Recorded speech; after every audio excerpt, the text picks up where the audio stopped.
So, thank you. It's a hell of a crowd. This is great. I just traveled 3.5 hours on a big, fat, beautiful plane to get here. I had to be here. And this is an amazing group of people, and I thank you. And I thank you for the support. But, you know, I love you, too. I love you. I do. Thank you, Hort. But, you know, I love you, too. You know what I'm going to say to start off? Merry Christmas, right? And happy holiday. You know what I'm going to say to start off? Happy Merry Christmas, right? And happy holiday. We don't hear it. So this is all about Christmas and having a good holiday, and that's what it's all about. Do you ever notice you don't hear that anymore? It's very sad. You go to these stores and they say something, they put whatever they put up, but they don't say Merry Christmas. They'll start saying Merry Christmas again, folks, believe me. Believe me. So you probably saw what happened yesterday with Fox, right? Did everybody see? So we had the debate. I had one guy come at me with sound bites from his pollster. It was so sad to watch him. So sad. Come at me with sound bites from his pollster. No, it was so sad to watch him. So sad. Bush. Close to incompetent. You look at that. No, it was just sad. I mean, it's like his piece, but he doesn't show my close to incompetent. You look at that. It was terrible. And then he does an ad where it's his piece, but he doesn't show my piece. Because my piece is what killed him. But his piece, and then they cut it. I said, where's my piece? No, yeah, he's a tough guy, right? He's tough. Oh, and then they're accusing me. Putin called him brilliant. That's not good. Well, you know, isn't it sort of nice if, like, countries that we're always fighting with, maybe we get along and let them do, right? I mean, look, you know, we're all tough guys, but wouldn't it be nice if, like, Russia and us could knock out an enemy together, not us bear the full cost sometimes? Like, you know, we're always fighting. But I've had some guys say, oh, Russia. How about one of the people up in the city? I wouldn't talk to them. I wouldn't discuss anything. I wouldn't talk. What do they want to do? They want to have a World War III. Okay? World War III. For what? For what? And they have problems. We all have problems. Russia's got plenty of problems. But I'll tell you what, if Putin likes me and if he thinks I'm a good, smart person, which, I mean, I hope he believes it, I am. Actually, he's right. I am brilliant. You know that, right? But you know what? If he says something positive, that's a good thing. That's not a bad thing. They try and turn it around. And it's not to be turned around. This is good. This would be a great start if you think about it. The money we spend on fighting everybody. And we have to rebuild our country. It's so important. It's so vital. We have to rebuild our hospitals and our everything. Our roads, our airports. Our country's a mess. Our bridges. Did you see a report? 61% of them are in trouble. What does that mean? You're driving across and it collapses. And that's been happening. You know. Yeah, give it to... he's been very nice to me, so I won't repeat your remark. He's been one of the ones very nice. Actually, I've had a number of them. They've been very nice to me. But every once in a while, they have to get aggressive because they have to pick up ratings. So Fox, we all respect Fox. And they came out with their big poll last night. And they have Trump at 39, up. Yeah, up 11 points. So it went up 11 points since the debate. 11. And I said to myself, you know, I wonder, do they ever give me credit on these debates? Because we've had the debates, and every online poll, there are, I think, 11 of them. I had them, I gave them to everybody. But every online poll has me winning by a lot. And then you go on, you know, television, and say, well, Trump was okay. He was all right. But then you see that the big one, I go up by 11 points. That's a lot. And that's a lot. So we're at 39. Cruz is second at 16. Then you have, I think, quite a bit lower is others. I mean, I won't go through the names, but you get a lot of people. And then you have a lot of them in the single digits. And then you get down into the zero territory, close to zero. Very close to zero. That's Bush and others. He's an embarrassment. Then you have CNN. So you have CNN 36 to 16. Think of that. 36 to 16.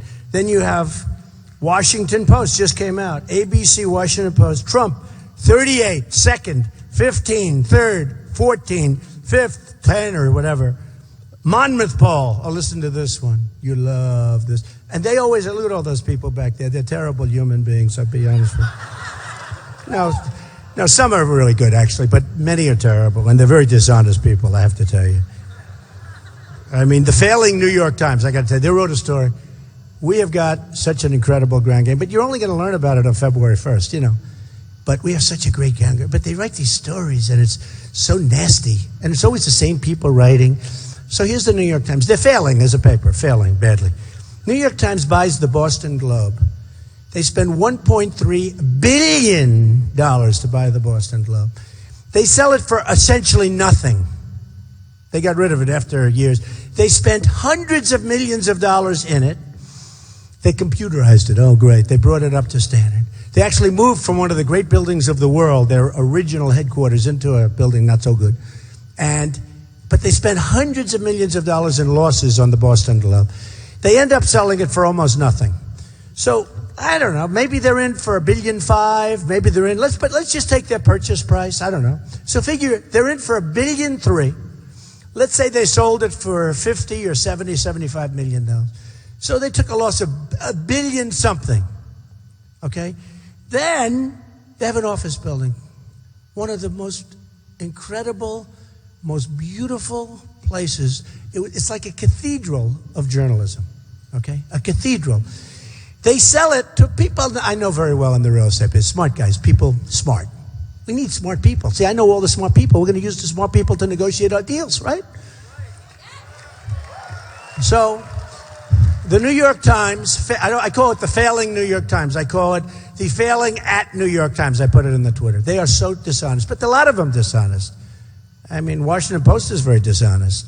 But that's a whole thing, because the person that bought it uses that for influence so he can keep the taxes down in the company that he runs, okay? That's the way it works. That's the way it works. But let's stay in the New York Times for a little while. So the New York Times loses a fortune on the Boston Globe, beyond money. And now it's in financial difficulty, right? The New York Times sells its office building, which they should have never, it's not an office building, it's a magnificent cathedral to journalism, with all the great publishers, because the New York Times, you know, phenomenal. But now it's in big trouble. You know, it's like a lot of problems. So New York Times sells this building for, I believe, and you know, correct me if I'm wrong back there, but I believe about $150 million. And the people that buy it flip it, not very long thereafter, for $500 million. Actually, I think it was more, but let's say $500. So they sell it for $150, and they need the money desperately. They sell it for $150, and it gets flipped for over $500 million. Okay, so you get Boston Globe, where they lost like $1.3 billion or more, and you've got the office building where they sell it, and the people flip it I think a number of years later, for tremendous price. Got a tremendous price. And then they tell you about how to run a campaign. Now, can you believe it? And they give phony numbers and so dishonest. And I like, the advantage I have is I can call people out. So whether it's the Times or the Wall Street Journal, I can call them out. I can call them out, and I do. I like to call them out. I don't care. What difference does it make? I mean, if this thing doesn't work for me, it's fine. It's fine. I love you anyway. Bye-bye. I'm going to go relax. Okay? 3.5 hours I flew to be with you people today. And now it's 3.5 hours back. I flew in from Florida. Somebody said, oh, you know what? That's a great group, but it's a smaller venue. Listen to this. One of my people who meant well. Don't worry. It's not Chuck and it's not Sam. They wouldn't have the guts. You know what I'm talking. No, one of my people said, oh, it's a smaller venue. Don't worry about it, Mr. Trump. We can just do that another time. I said, how many people? They said like 1,000, 1,500 maybe. Yeah, probably 1,500. So, and it was going to be 400 or 500. So, but we have a lot more people than they anticipated, because it's, it is a beautiful place, by the way. But they said smaller venue. I said, I can't, right? Beautiful. I like it. No, I like it. It's even got good sound. We go to some places where I'm screaming into a mic because the sound is so. But they said, Mr. Trump, don't worry about it. We'll call the people. We'll tell them they'll come. We'll come another time. I said, are they expecting me? Totally. I said, I'm coming. Are you crazy? I can't do that. I can't do that. So I told you the story of the New York Times. Their headquarters building a disaster. They're thinking a disaster. And then they write articles telling me this or that and that and that, And I've made a fortune. I mean, I've made a fortune. And the reason I tell you that, I made a lot. I never in my wildest dreams ever thought I was going to make what I made. Billions and billions of dollars, the best assets, very little debt, tremendous cash flow. The reporters were so disappointed when they went to the federal election, right? Where you file all these papers. I have almost 100-page report on financial. They were so, hello, are you with the New York Times by any chance? How did these people get in here? Who are you shooting for? I think now they're shooting for they're probably shooting actually for the Wall Street Journal. They like that story about the New York Times. But anyway, just keep shooting, fellas. Don't worry about it. It's amazing. I don't think this ever happened before. That's okay. Look, here we have NBC. They're supposed to be back there, but that's okay. So it's been an amazing period. I've had so much fun doing this. And the fun is meeting the people. We've had crowds. I mean, in Dallas, we had 20,000 people. In Mobile, Alabama, we had 35,000 people. By the way, in different places in Iowa, we're setting records. Here, we're setting a record. In different places in Iowa, we're just setting records. And I don't mean records like by 2 people more. No, I don't mean by 2 people. I mean, we quadruple. And I mean, if people, they come up here, they'll have 20 people, 30 people, 40 people, if they're lucky. And you look at the kind of crowds. Look up here. I mean, look at the kind of crowds we have. And it's just an honor. And the thing that amazes me and impresses me the most, and I had no idea, I go around all over the country. We had 20,000 in Oklahoma. Every record has been broken by me in Iowa. In New Hampshire, same thing. It's been incredible. Massachusetts, I'm at 52. Now, Tom Brady likes me, so that helps, right? Tom Brady is my pal. Tom Brady is good. Tom Brady said Trump's a winner. I mean, he's a winner. When Tom Brady says you're a winner, that's a good feeling. Because he's great. He's a great guy. I'll tell you what, he's a great guy. That's what he is. He's really a great guy. But we're doing well all over. But I got to know the people. And I got to know the vets. So many vets are being treated so badly. And I got to know the vets. We're going to treat them great, believe me. Believe me. We're going to treat our vets great. And we're going to make our military really, really, really strong. And in many ways, it's the best investment you can make. Because if you make it really strong, really adept, really good, really powerful, you're not going to have to use it, folks. That's the way it works. You're not going to have to use it. Nobody's going to mess with us. It's the cheapest thing we can do in so many ways. Instead of these things that go on forever and we don't know how to fight. And I've been saying for years, get the oil, right? Has everybody heard it?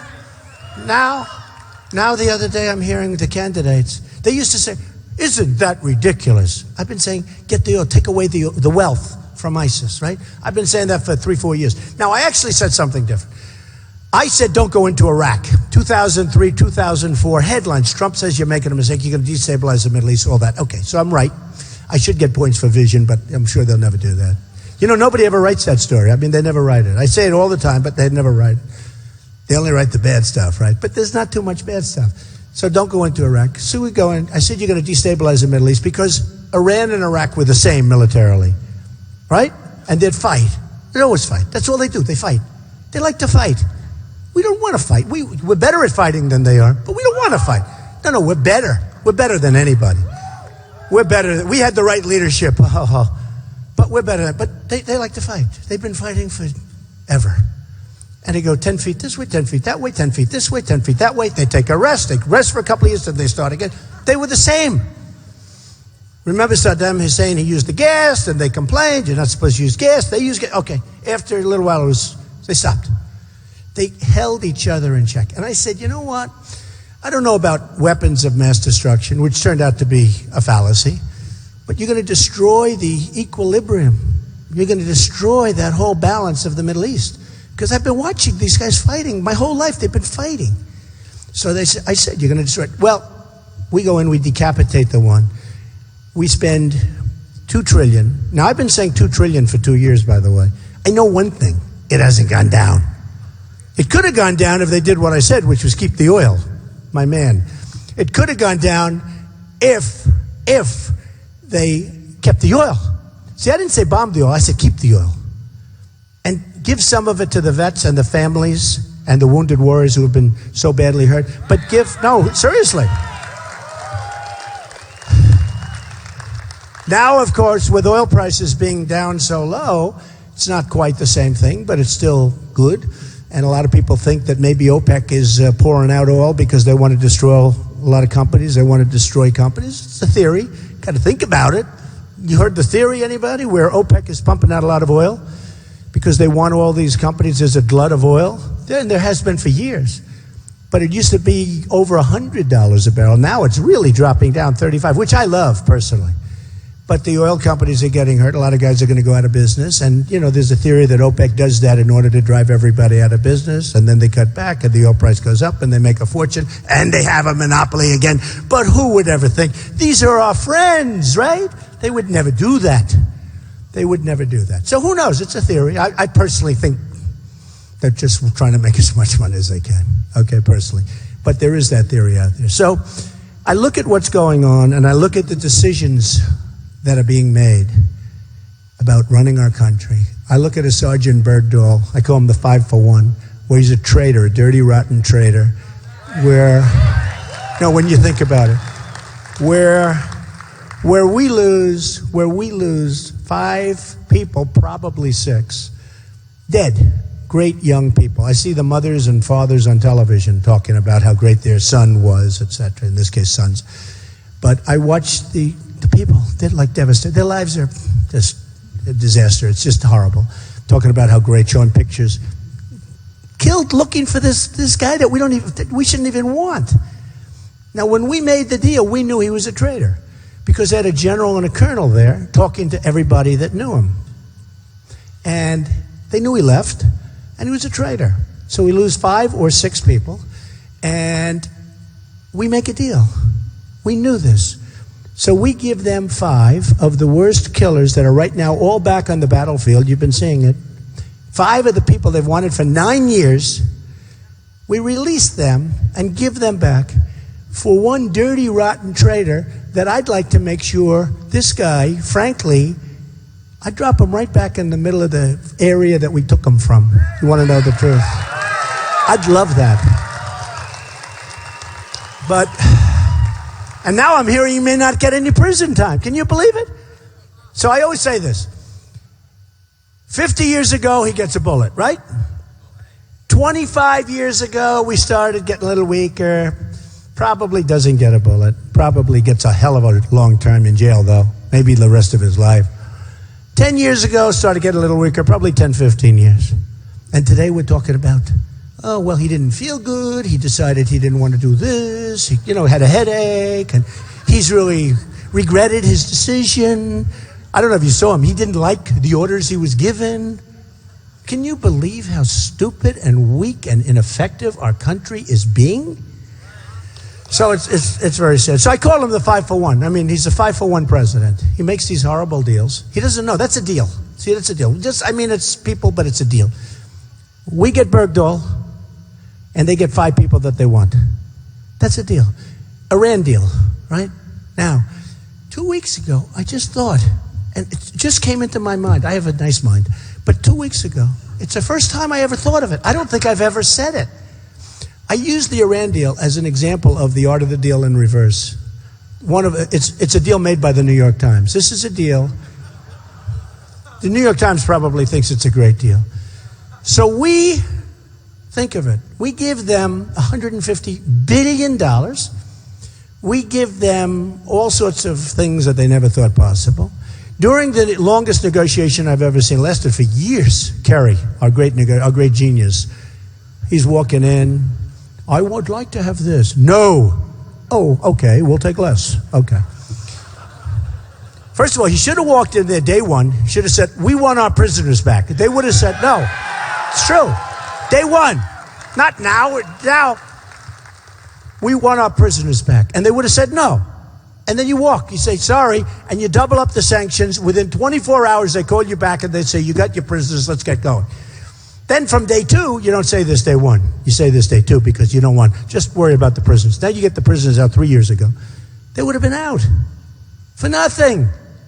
Now they want to start a negotiation to get our prisoners. Can you believe it? The deal's done. Why didn't they put this in?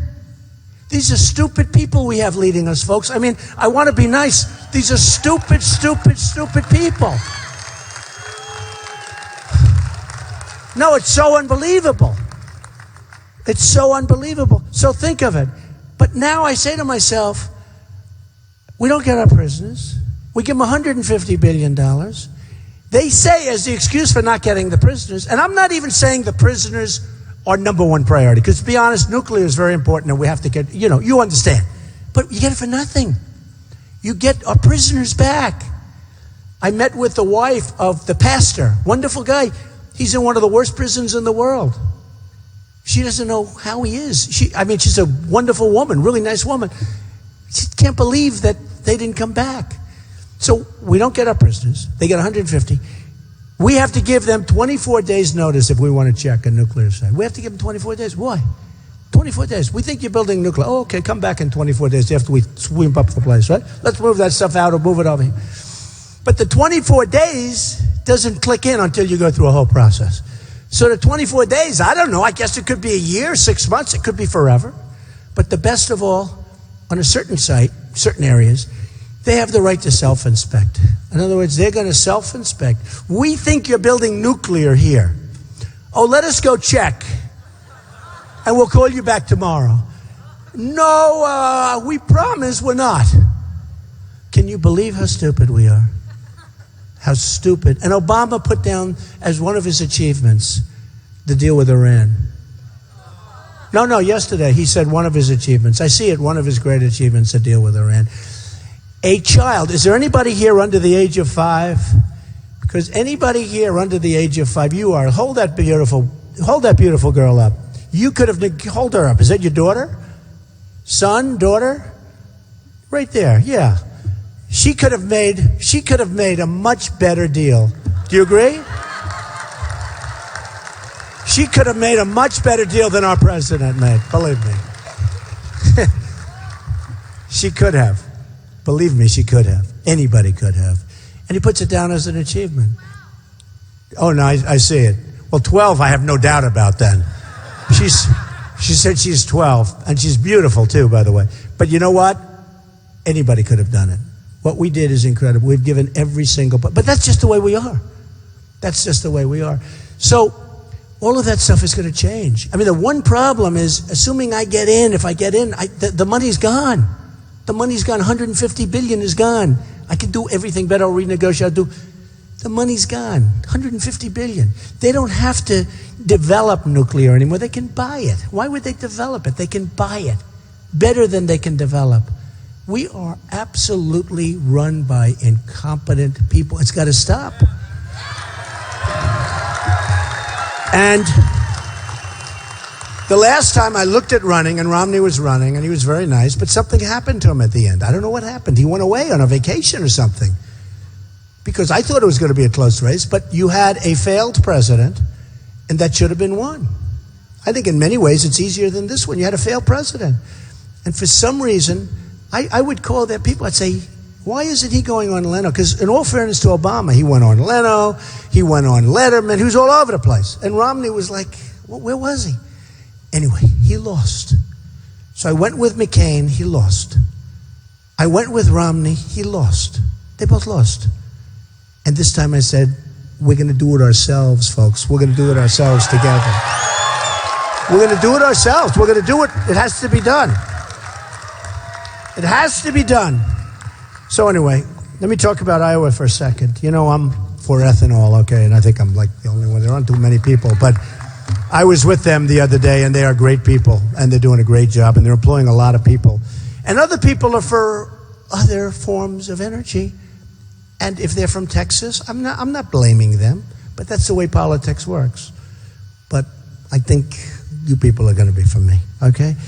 But in Iowa, a couple of ethanol people. In Iowa, we have CNN, right? 33 for Trump, 20 for Cruz, who's in second place. In the Quinnipiac poll, we have 28 for Trump, 27 for Cruz.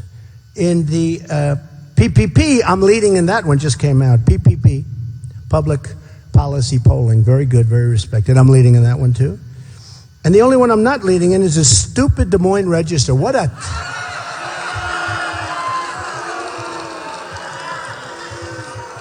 And you know, it's interesting. What a terrible paper. What a terrible...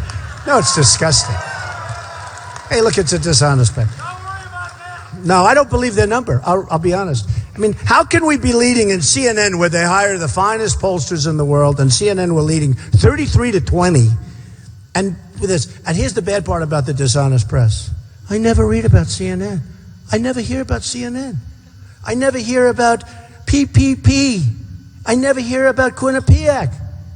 It's every story is Trump is down in the Des Moines Register, but all over the country. They never talk. I said, what about CNN? And I guarantee you CNN spent a lot more money. It's big stuff, right? I said, what about CNN? Why aren't you talking about CNN? You don't tell me about CNN. All you tell me about is this stupid newspaper that, frankly, is going out of business, I hear or I think.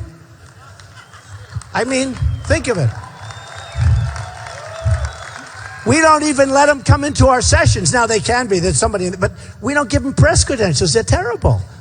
I mean, do you think they like me if I don't give them press credentials? I don't think so. I'm just the only one in the country, I think. Yeah, maybe I'll do that with the New York Times. I like that. So, you know, it's one of those things. But we're doing great. We're doing great in Iowa.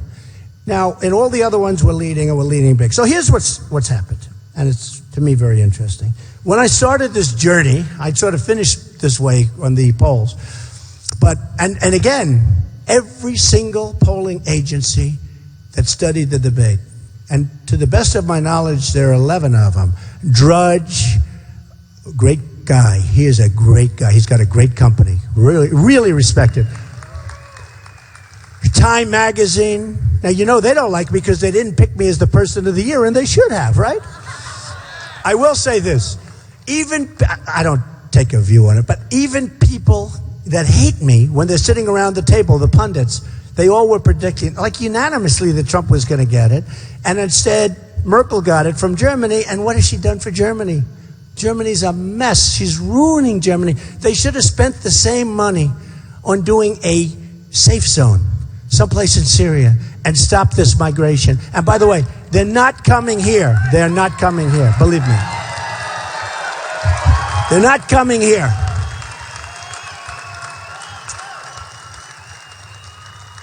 So we have all of these polls, and of the 11 polls that we had everything. Slate, we had guys, PBS, public broadcast, you know, I mean, all of these great, and I won every single one of them.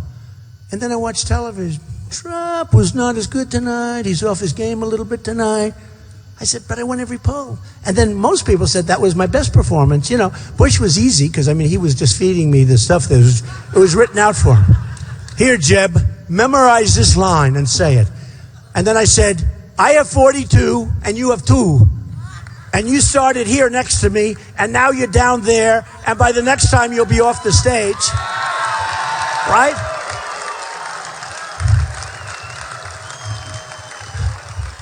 And this poor guy does an ad, and he puts in his words, but he doesn't put in my words. That's a little, wouldn't you call that false advertising? I think so. So anyway, it's been amazing. But when I started the journey, and it's been an amazing journey, because it takes guts to run for president. I will say that. It takes guts. It's not easy. And all my life I've heard, if you're a successful person, you can't run. You know, you've done so many things. I mean, you take a guy like Obama, he never did anything. He never did anything other than buy a house, right? He bought a house, which is a very questionable transaction, right? But he never did anything. That's true.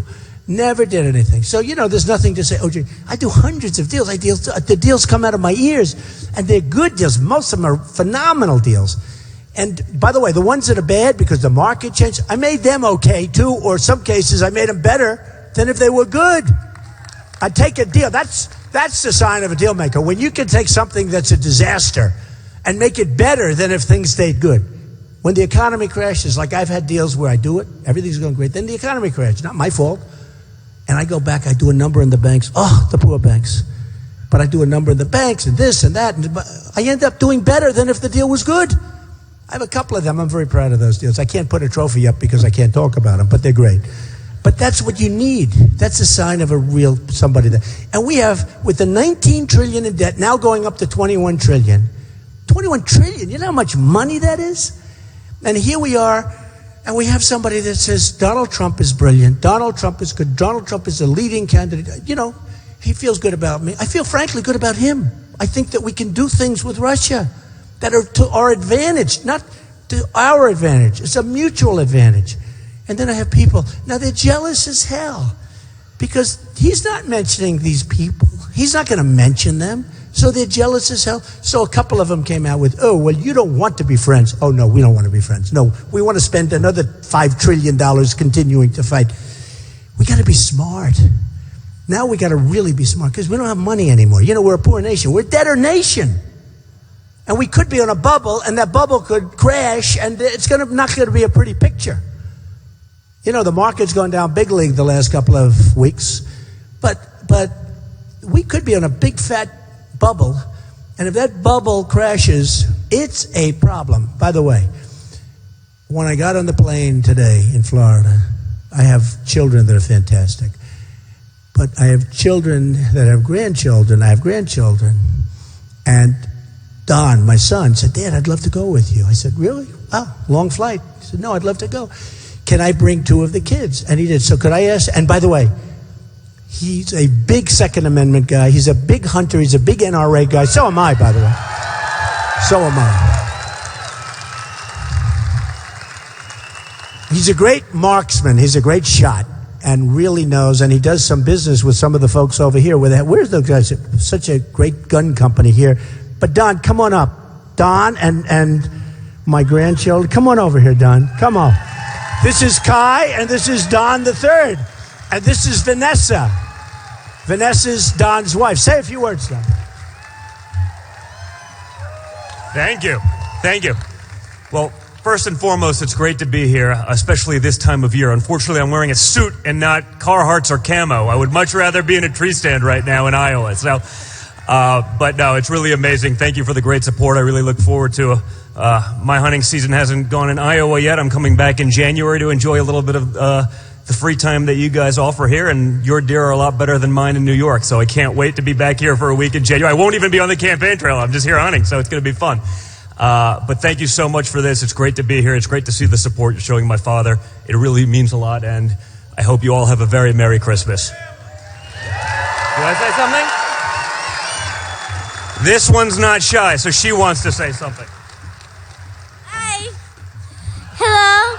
My name is Kai. Thank you for supporting my grandpa, and thank you for being here on this beautiful day. Have a very good Christmas. See, people, that's genetics. Not afraid of the microphone. A lot of people would be very afraid of that. So thank you so much. Donnie, do you want to say something? All right. Merry Christmas, everyone.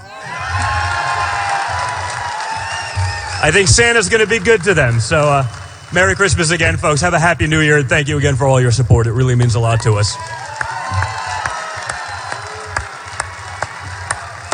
Thank you. Thank you. Wow. He's a good guy. He's been good, but he loves the hunting, Second Amendment. You know, it's very interesting when you look at Paris, and I say this to people because I come in from New York, and a lot of people say, oh, gun control, gun control, gun control. I say to them, okay, so in Paris you lost 130 people. They have the strictest gun laws in the world. Just about, they say. I mean, you can't have a gun. They had the magazine, same thing happened a number of months ago.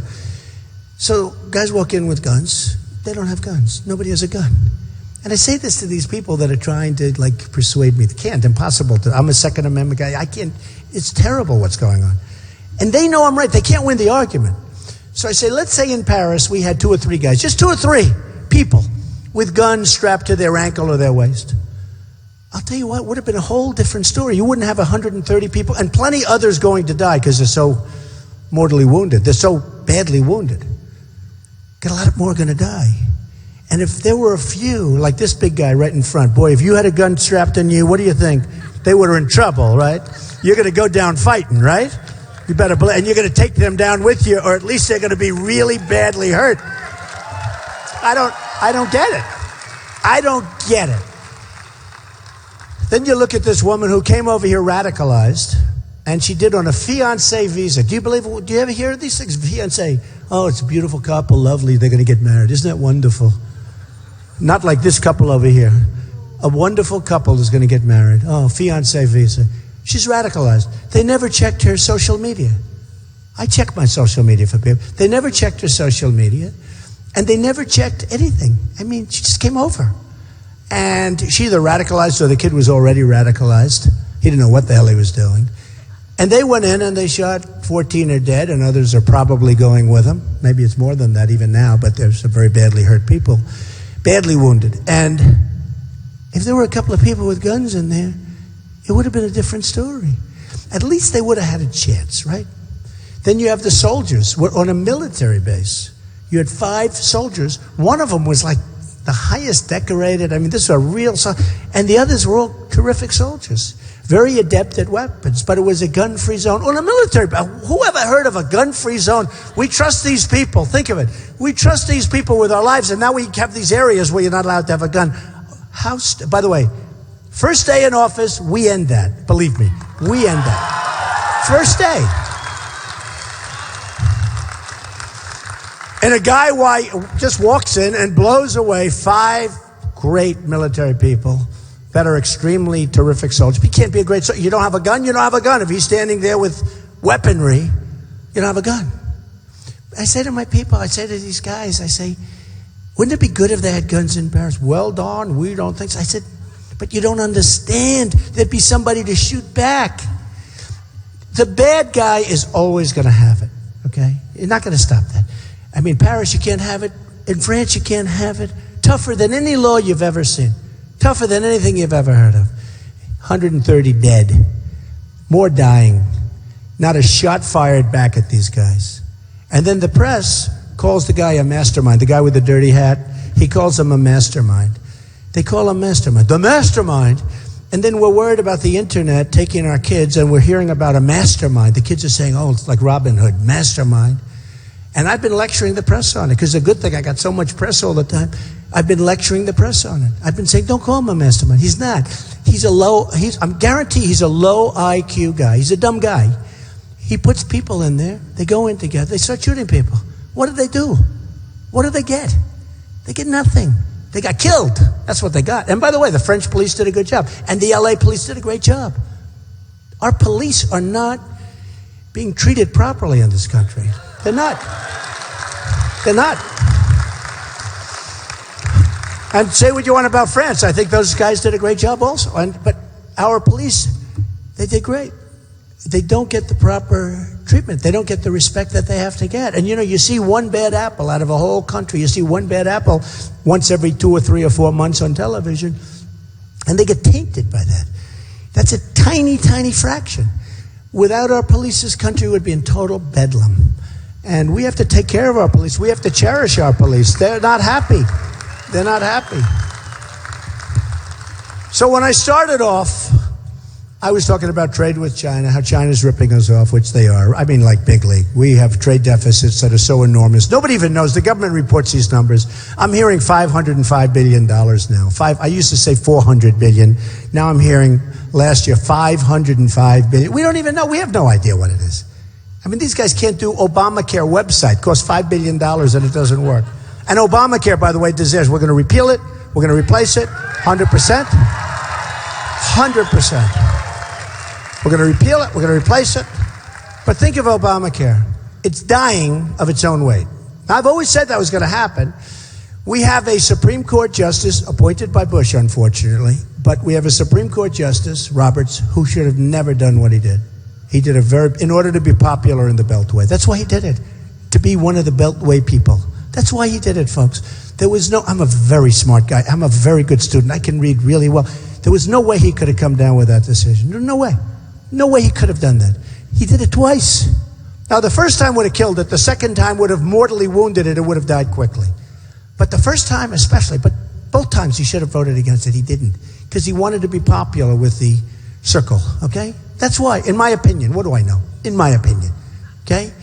Now, And the other judges, a couple of the other judges, I mean, I hear, who knows what happens there. But I heard one of them wouldn't speak to him for a long time and was very angry at him.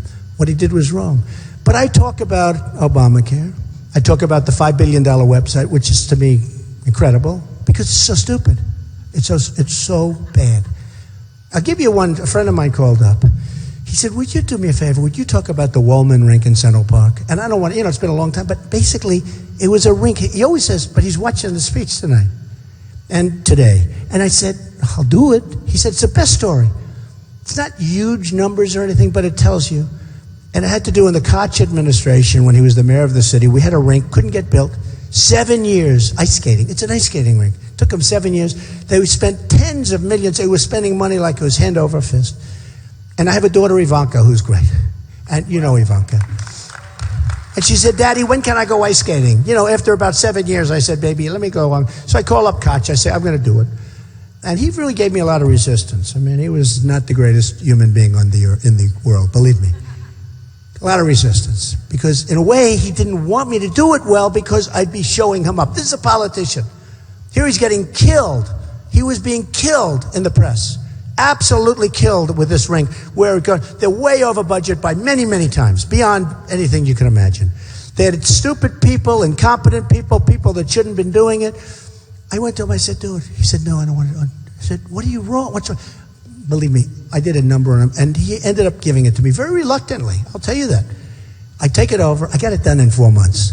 And I mean, I still operate it today, many years. No rink in the world does the business that we do there. It's been a fantastic thing. But I got it done. Got it done in 4 months. If I didn't do it, it would have been 10 more years, I'm telling you. And my friend said, you got to use that, sir. Private goes in, does it. I did it fast. I did it quick. Much better. And by the way, of the money I spent, I did it for $1.8 million. They were in there for close to 20. They don't even know. And it would have been 30, 40, 50. I did it for $1.8 million. I had trucks lined up all the way to Harlem. That's miles. Concrete trucks. Because you want to do one contiguous pour. You don't want to pour and then stop. Pour and then stop. But the problem was that we're using the wrong plan. They had to do an ice skating rink, they hired an engineering company from Miami Beach, right? Where it's 100 degrees. And he did refrigerators. He didn't do ice, he did refrigerators, which is fine. So he came up with a plan to do Freon. Now Freon is gas, that's where it goes along. And they had miles and miles of pipe, because it's a very big surface, 4 or 5 times bigger than this room, I would say, at least. So they have miles of this beautiful copper tubing. And if there's one little pinhole, it's not going to work because the gas is going to escape, right? One little pinhole. So they put down a lot of it, and the next day it's stolen because it's copper, right? Interesting story. Then they do it again and again and again and again. And stolen. Then they put police around it, stolen. They put the wrong police. If we had our police, it wouldn't be stolen. My police, believe me, it's not going to get stolen. But stolen so much. Every time they put it down, it would get stolen over a period of a month. And the problem was then they were pouring little sections at a time. They'd pour a section like the size of this stage. And then they'd do another one and another one. And then it would be stolen, so they'd have to wait till it got fixed. A disaster. And then when it was built, the one side was this much higher than the other side. Now it's water, right? So the one side was like a lake. You couldn't make it cold. But that didn't matter because you couldn't make this side cold either because the pipe had hundreds and hundreds of leaks in it. So they opened it up and they couldn't make ice. And it was a disaster. And I said, look, I'll fix it. And the first thing I did, a friend of mine has something to do with the Montreal Canadiens ice hockey team, right? Montreal, Canada. We can go outside country every once in a while, right, folks? I mean, if you want ice, wouldn't the Montreal Canadiens, as they say, Montreal Canadiens, but wouldn't the Montreal Canadiens be a good team to, call, right? Not Florida, I don't need Florida. They don't make ice in Florida. I know Florida, I love Florida, but I don't want an engineer from Florida. So I called the Montreal Canadiens. Oh, we have a great engineer, we'll send him down. Sends him down. He looks, he goes, oh my God, I can't believe they're using Freon. No, all you want to use is plastic pipe, cheap, and you want to use water. And in the water you put salt. It's called brine. And the reason you put the salt, because the water can't freeze. Like salt water. You don't see frozen oceans too much. Okay? You still do, even despite global warming, you still see, but you don't see too much. Don't forget, Obama says that global warming is the single biggest threat to our nation, not ISIS. No, think of it. He said that the other day. Global warming is the single biggest threat to this country. I actually just turned the television off. You can't stand listening to it anymore. Okay. Oh, you can't stand it. Can you imagine? Not China, who's killing us economically, and by the way, building islands in the South China Sea, and no environmental impact statements. They just ripped that thing apart. But anyway, so I go with the ice.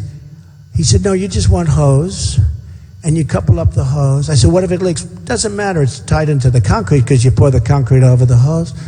So if it leaks, it doesn't matter. It doesn't get through the concrete. But make it tight. Ideally, don't leak. He said, but the nice thing, nobody's going to steal the hose because it's plastic.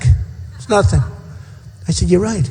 So we put miles of this stuff every 4 inches, back, forth. I took, of the 1.8 million, most of it was demolition, by the way. So somebody said, well, but they gave you a head start. I said, yeah, head start. Most of the work I did was demolition. I had to take everything out. I had to take concrete that was this thick out. So I took it all out. We poured a beautiful 6-inch slab with beautiful hose in it. We tested the hose before we poured the concrete. We poured the concrete in 1 day. It was a 28-hour pour, contiguous. 1 day. These guys did a great job. 1 day, beautiful pour, flat. We measured it out with lasers going from one side to the other, dead flat. We put 4 inches, 3 inches of water in, turned on the machine. We had ice. It was amazing. And we then had an opening. And it took me 3 months, not 4 months, I say 4, but it really took me 3 months.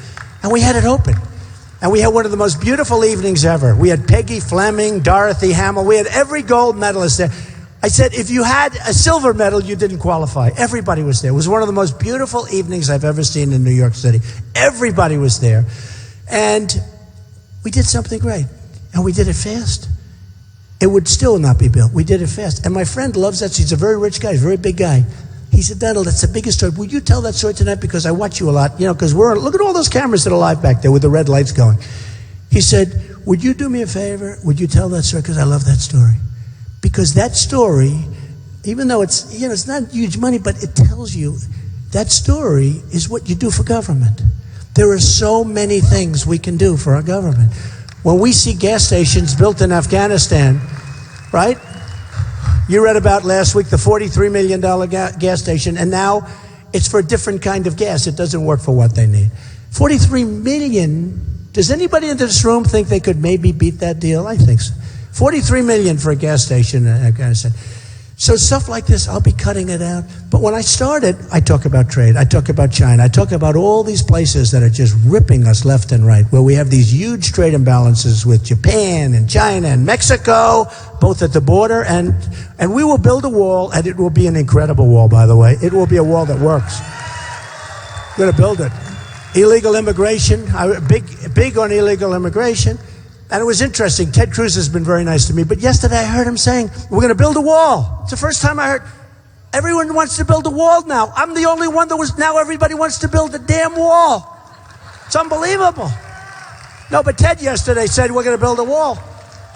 And my wife said, because she likes Ted, she said, oh, he just said he's building a wall. They're all saying it now. They want to build a wall. It works. Believe me, just ask Israel. A wall works, okay? It works. So we're going to build a wall, and people are going to come into the country, but they're going to come in legally. They're coming into the country legally. And the great thing about me doing the wall is I know how to build walls. Of the politicians, they don't know how to. It'll end up being another Wallman skating rink. Believe me, the politicians can't build a wall. But we are going to build a wall. It's going to be a great wall, and we're going to have ourselves a great time watching our country heal. And we're going to redo those trade deals, okay? And those trade deals are going to be so good and so strong, and we're going to bring jobs back and all of this. And this is what I talk about. I talk about Ford Motor going to Mexico. I tell you the story, how it's horrible. I talked all about Nabisco moving into Mexico. They're moving their big plant. I say I won't have Oreos anymore. I talk all about these things. But now, since Paris, actually, I've changed a little bit because everyone knows I'm going to do good with China. I'm going to do good. I have Carl Icahn. I have the best businessmen in the world. And women. We have the best. We have the best. I said at the debate, I suggested, we invented the internet, but ISIS uses the internet better than we do. So I said, well, we should get our guys. Who are the best? We'll get the best guys in Silicon Valley. Nobody better than them. They invented it. How does ISIS use it better than us? And they get our youth to go over and become ISIS and kill people. And then we let them back. By the way, this is the other thing. Anyone goes over, joins ISIS, they ain't coming back, folks. They're gone. They're gone. Can you imagine? They go over, they fight for ISIS, they come back totally radicalized, and we let them back in the country because they have a passport. Can you imagine this? I can't even imagine. So during the debate, I said, either I'd knock it out in those areas, which I wouldn't mind doing, and then the audience started going like, boo, a little booey. I said, whoa, I'm talking ISIS areas. We're going to knock out the internet. They like freedom of speech. I said, you deal with ISIS. You want to give ISIS freedom of speech? I don't. Can you believe it? I mean, no, think of it. But forget that. I said what I like better is infiltrating it in those areas. I love that. So we know where they are, what they're doing, everything else. Then we blow the hell out of them. Okay? So when the polls come out, it's very interesting. I think because of my attitude on the border, because nobody can top me on the border, and good guy Ted, all fairness, all of these guys, Rubio, they're all trying to catch me. They can't catch me. Nobody can catch me on the border. I have that. It's done. When I brought up illegal immigration, when I announced, remember I brought it up. I took heat. Rush Limbaugh is a great guy. Said he's never seen any human being take more incoming, meaning the press, than I did. And then he said, and then 2 weeks later he doubled down. He said it's even worse than he said. And I turned out to be right. They had Kate in San Francisco. Sanctuary city's over, by the way. Over. They had Kate in San Francisco, shot in the back by an illegal immigrant, shouldn't be there. They had Jameel Shaw, who's like this incredible guy, football scholarship, going to college, great father, great parents, great everything.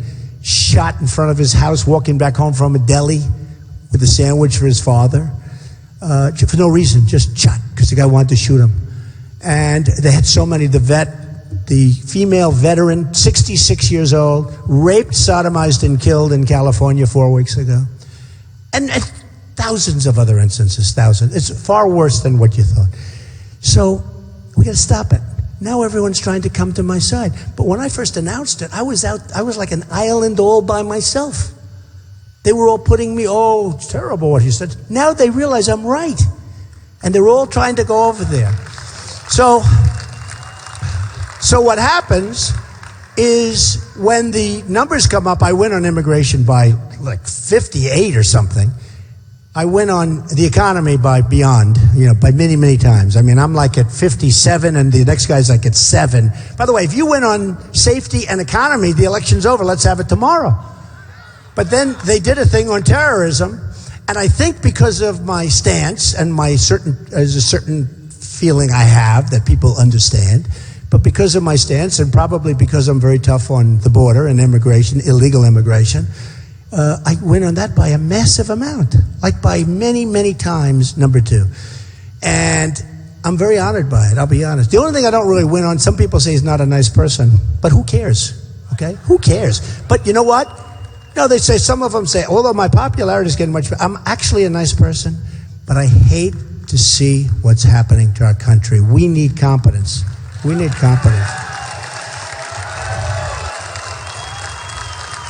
A woman came up to me, and I tell this story. A beautiful woman comes up to me, probably 60 years old, just a lovely woman. She said, Mr. Trump, I love you and I'm voting for you, but you may not be nice enough to be president. And I said, let me tell you, number one, I'm really nice, and I love people. I love people. But I'm very disappointed in what's happening in the country. But regardless of all of that, this isn't going to be an election on niceness anymore, even if I wasn't nice. This is going to be an election on competence and smartness and toughness, because otherwise our country is finished. It's finished. So what's happened is I used to talk all about China. We'll just trust me on that. We'll bring all our jobs back. Not all. We got to give them some, right? But we're going to bring back a lot of stuff. And we're not going to lose our jobs like babies. We're not going to lose them to so many other countries, but every country. There's every country we lose to. And we don't win anymore. We just don't win anymore. So all of that stuff, everybody knows I'll be able to handle that. I have the best business people in the world. They're going to go. I'll take Carl Icahn. You take China. I'll name other names. So many people are endorsing me. The business people, the really smart. Those are the endorsements I want. I don't want Jeb Bush's endorsement, honestly. I don't want his endorsement. It doesn't mean anything. He's not tough. He's not smart. I don't want those endorsements. I want endorsements from the absolute best. I want endorsements from the best, the richest, the smartest, the toughest, the meanest. They don't have to be nice. If they are, they are.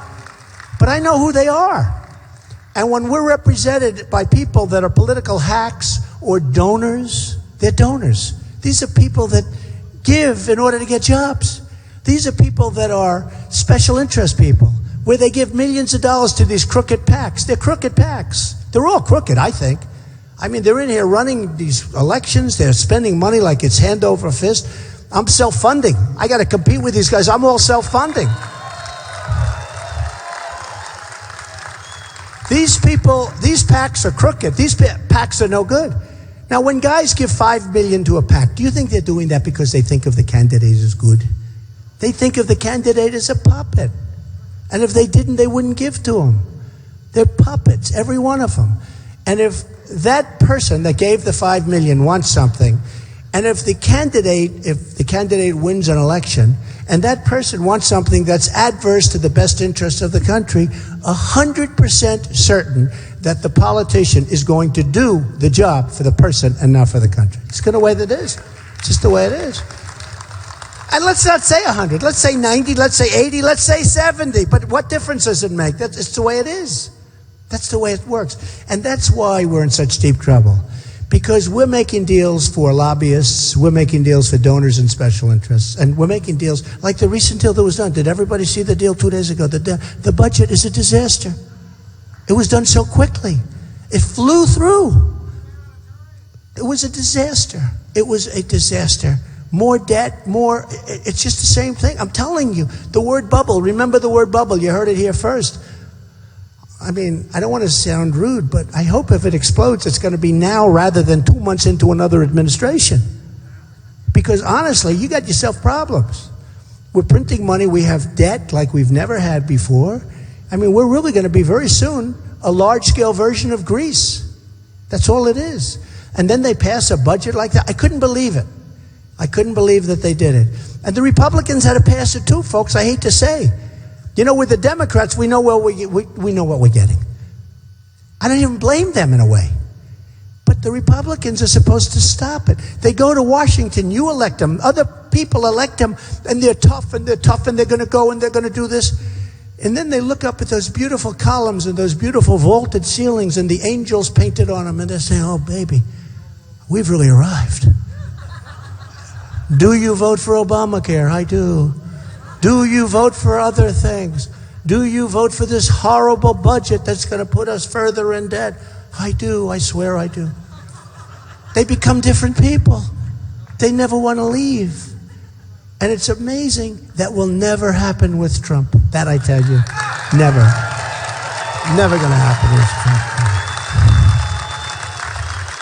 Trump. So we started talking about security.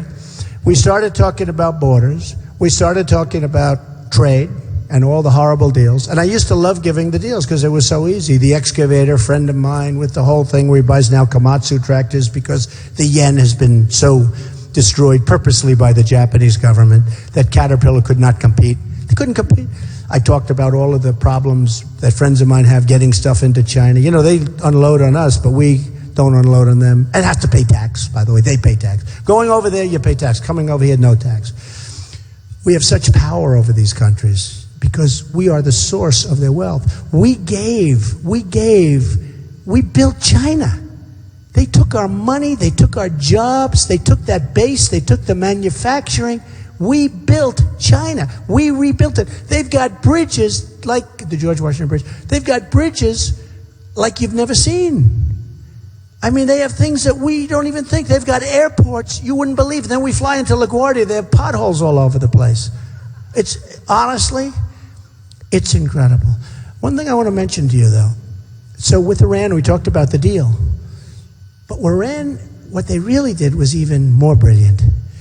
Because we spent the $2 trillion at least, and thousands of lives and wounded warriors, and the wounded warriors are the greatest people. I mean, how they have smiles on their faces. They don't have legs, they don't have arms, and they're incredible. They're incredible people. Incredible people. But the Iran deal, and I told you, the Iran deal was terrible. But the great deal that Iran deal is they're taking over Iraq. That's 100 times, that's 1,000 times better than the deal they made with us, where we had incompetent people representing us. That's 100 times. That's 100 times. That's 1,000 times. And I just thought of it. I told you before. I just thought of it 2 weeks ago. Iran made the deal, and it's a great deal, and it's an amazing deal for them. But the deal they made that's unbelievable is we went in and lost thousands of lives, spent trillions, not billions, trillions of dollars. We decapitated Iraq. And now they're going in with our money. They're going in and taking over Iraq with the second largest oil reserves in the world, by the way. Unbelievable. And we let this happen.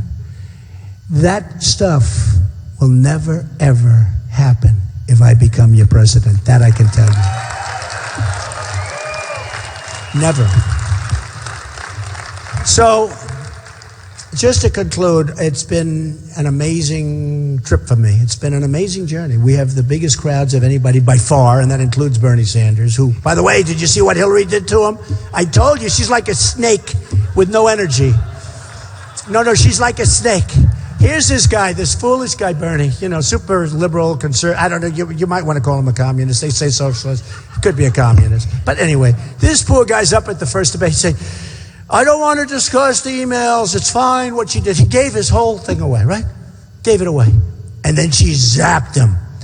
But he ends up getting back because I think it was only so much you could do. But that just shows you how vicious and disloyal that whole group is.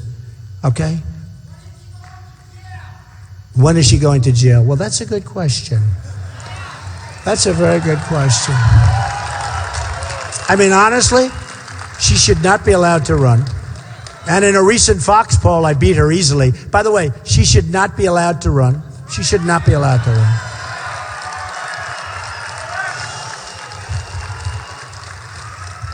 She is being totally protected by a Democrat government. You know that. She should not be allowed to run. And we'll see what happens, but I don't think anything's going to happen. I think she's totally protected. And I think it's a disgrace, okay? I think it's absolutely a disgrace. So we'll see what happens, but it looks to me like she's protected. But I was really watching, but we'll beat her anyway, don't worry about it. And we'll beat her soundly, because she did a terrible job. I've been saying she doesn't have the strength and she doesn't have the stamina, which is true. She'll come here, she'll come to Iowa, she'll see like 4 people around a plastic table, right? They always use that plastic table. I don't know, do they bring it with them from New York? There's a table. But you'll have 4 or 5 people. They're all vetted out of hundreds of people because she doesn't want to get a bad question. And they'll ask little questions. How do you make pancakes? They ask these little questions. And then she leaves. Bye, everybody. Bye. And you don't see her for 5 days, right? You never see her. She goes away. She goes back home to sleep. She doesn't have the energy. I'm telling you. She doesn't have the stamina. She doesn't have the strength. You need to be president strong. You need strong. You can't play games. You've got all these countries that want to rip you apart. You've got all these insurgent groups. You have ISIS. They want to rip you apart. You can't have somebody that doesn't have the strength, the stamina. You can't have it. You can't have it. She's got to work 28 hours a day. She's got to work 40 hours a day. You got to work all the time. You can't take any rest. This country is in big trouble. You need somebody that's really smart and can really work and has stamina.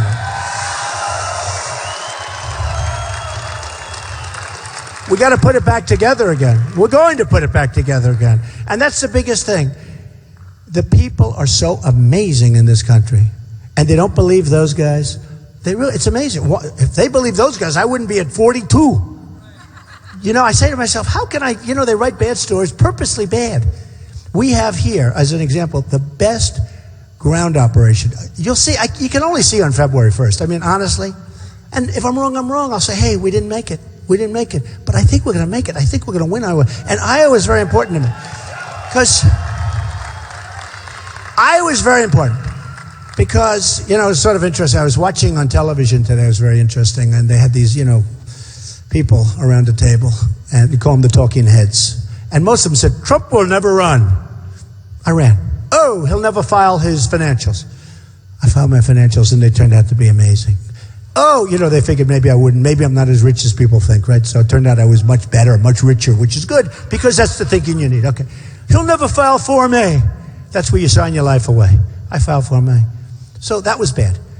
Then I started, and before I ran, I was like at 2 or 3, because nobody thought I was going to run. My wife said, if you run, you'll win. Because people love you, and they trust you, and they think you're really smart, and they think you're going to get something done. She did. She's my pollster. Melania is my pollster. These guys spend hundreds of thousands of dollars a week on pollsters. I say, what do you need a pollster? These guys give you free polls every week. They give a new poll. It's 100 pages long. They spend millions. What do I need a pollster for? Politicians. They don't talk. They don't go to the bathroom without getting the approval of their pollster. It's true. But anyway, she said, no, if you run, you win. So, what do I know? And then I said, we got to do it. Because I see things happening that are so dumb. I said, so I'll do it. So I took a deep breath, and I said, I'll do it. So we started, and, you start from practically nothing. And I polled very badly before I announced because nobody thought I was going to run. Even when they said, if Donald Trump runs, people would write back, we don't think he's running. They would say, no, he is. We don't believe him. So, okay. So now I say, the only way I can test it is to actually run. Because they weren't believing when they put in if he runs. And they were saying he is running, and they still wouldn't. But I didn't know that for sure because I was getting like 4s and 3s. I was down in some of these guys' low territory. I wouldn't want to be there. And if I were in that territory, if I were them, those guys ought to get out because they're wasting a lot of time. They're wasting a lot of airtime. They're not doing good for their brand. They're really not doing good for their brand. They ought to get out. It's time. When you're at like this guy Pataki, he's been at 0 for months. He couldn't get elected a dog catcher in New York. The guy's at 0 for months, and he keeps staying and staying. And it's pretty sad because some of them have missed filings on certain states, major states, because they didn't want to put up the money. When they're at 0, why would you put up money? It's not going to happen. So they didn't want to put up, so they missed their filing date. And there's nothing you can do about it, right? So they missed filing in certain states. And they didn't want to put up the money, or they couldn't get 10,000 signatures or whatever it was. So they're continuing to run. Now, if I were running the party, I'd say, look, excuse me, if you can't win the state of X, a major state, if you can't win Virginia because you're not allowed to go in, or if you can't win South Carolina, or if you can't win this one or that one because you didn't file, that means it's taken off your list. You're not allowed to be in the debate anymore. We have guys that didn't file that are still in the debate, and they're ranked at 0 and 1%. And we need more time. When we're talking about terrorism, I don't want to be given 30 seconds. Mr. Trump, in 30 seconds, what would you do about terrorism, sir? I said 30 seconds. So hopefully that will be, because we really do need fewer people in this thing. I mean, it should be, down. But one of the groups said today, they said, there's 2 paths. There's Trump over here, and then there's like a military path, and then there's another path. But Trump already has the military because the military loves Trump, and they do, and I love them, by the way. So, and then he goes, so there's your mainstream path, meaning your politician, all talk, no action. So they go through, well, you have to win here, and you could be this one, it could be that one, it could be, I won't mention it, but it could be this, that, and they're going to fight. And that was it. Then the last guy said, but it's going to be awfully hard to beat him. He's got some lead. They hate to hear that. I think they hate to hear it because of me, but I also think they hate to hear it because they'd like to keep it closer because it's better for ratings. Maybe that's it, right? But we're going to do great. The Fox debate was the largest in the history of cable television. Largest rating, bigger than NFL games. The CNN debate was the largest audience, 23 million, in the history of CNN. In the history of CNN, they cover wars, they cover the big things, the big events, right? CNN, terrific. Fox, terrific. Largest in all of cable, forever. Largest in the history of CNN. Then the other day, even after we had these number of debates, 18 million people. It was like one of the largest, 18 million. And you know what, you've seen it like before. And they had a massive audience. And by the way, watch the Democrat debate tonight. It's really not the Democratic. They always say the Democratic debate. It's not the name Democrat. It's really the Democrat debate. They always put the Democratic debate. It's not the Democrat. They call it the wrong name because it sounds better. It's good for them. But it's the wrong name. They're not the Democratic Party. They're the Democrat Party. But it doesn't flow as well. So they want to take care of the Democrats. But watch tonight what they get. They'll get very little.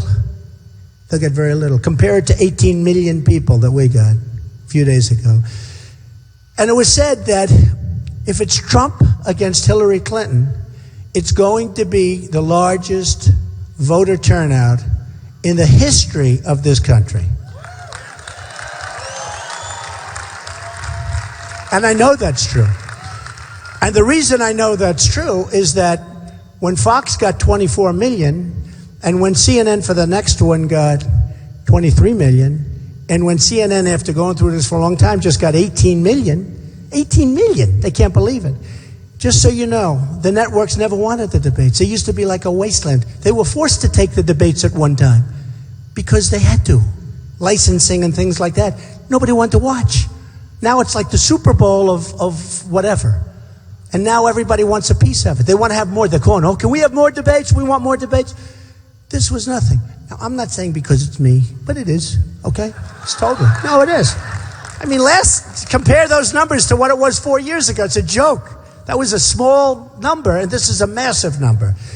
CNN went in advertising from $4,000 for a 30-second ad to $250,000. Think of that. From $4,000 for a 30-second ad to $250,000 for a 30-second ad. Made a fortune. So, okay, Variety said, they call it the Trump debate. It was because of me. If we win, that's why The Apprentice did so well. That's why Arnold's going to have a hard time. He's going to have a hard time beating Trump. And I'm very happy with Arnold, but I couldn't do the show anymore because of this. And I want Arnold to do well because I have a big chunk of that show. But it's going to be tough. What do you think of Arnold? How will Arnold do in The Apprentice? What do you think? Who do you like better, Arnold or Trump? I had a feeling you'd say it. So anyway, we will have people voting that never voted before. It's always been very embarrassing to our country because we always had a very small vote, a tiny proportion of our people vote. We will have people voting that have never voted before. And I think it was like that person. You better believe it. Good. Oh, he's pointing to you. We're going to have people that never voted before by the millions. It's just going to be like 24 million versus, nobody cares. We're going to have tremendous numbers of voters. No illegal immigrants are going to vote. Okay? They'll try, but we're not going to let them. That'll be the next move. All illegals. You probably saw in California where the illegals want to take over the city council. Can you believe what's going on with our country? Okay. We will have numbers like you've never seen. And I will get a lot of people on the Democrat side to vote for me. A lot of people are going to come across because they're tired of what's happening. And that stuff doesn't poll, by the way. That really doesn't poll. But we'll get stuff on we will have a massive turnout. And they just did a story on this. I think it was CNBC, but they did a big thing on this. Big poll. What will happen if Trump runs against Hillary? They said and they did a poll on this. It'll be the largest turnout in the history of elections. And a lot of those people that come out are going to be voting for Trump, far more than 50%. So we're going to win. But we have to get there first. So what you do, and I hope you can do this, February 1st, no matter what's going on in your life, if you get the worst news you've ever gotten, which hopefully that won't happen, you got to get out February 1st. You got to get to the caucus. You got to go out and get it done. You got to go out. We have an unbelievable team here. unbelievable force. And I think it's going to be an amazing evening, but you got to go out. You got to say, gee, I don't want to watch that pro. You don't have a little period of time. That's what makes the caucuses so tough. You have that little window. But I hope you can go out, because I promise you one thing. I will make America great again. Okay? Thank you. Thank you all. Thank you very much. Thank you.